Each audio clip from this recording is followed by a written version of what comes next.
اهلا بكم، اتمنى تكونوا بخير. النهارده معانا ترشيح لفيلم جديد، وفيلمنا هو وحش البحر، وهو فيلم كرتون عائلي.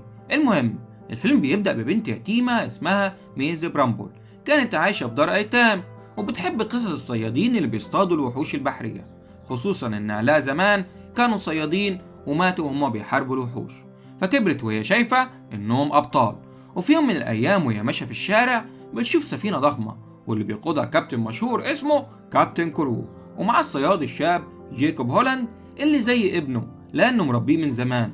في نفس الوقت الحكومة أعلنت إنها هتستغنى عن الصيادين وهتخلي الجيش هو اللي يتولى صيد الوحوش، والقرار ده استفزهم جدا. فوقفوا قدام الملكة ووعدوها إنهم هيصطادوا أخطر وأكبر وحش بحري في الوجود، الوحش اللي كل الناس بتخاف حتى من اسمه، وهو ريد بلاستر، يعني الأحمر الكبير.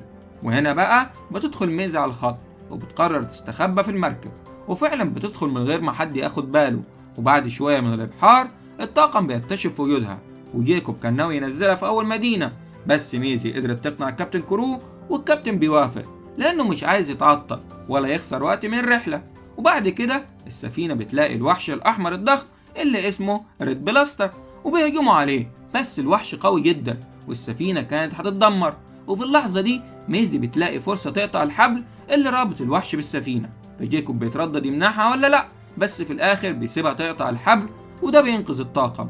بس الوحش بيهرب، وميزي وجيكوب بيقعوا في البحر، وكابتن كروب بيتجنن من الغضب وبيرفع السلاح على جيكوب وبيطلب منه يسلمه ميزي. بس قبل ما يحصل حاجة الوحش بيرجع وبيبلع جيكوب وميزي مع بعض وبيغطس بيهم لتحت البحر.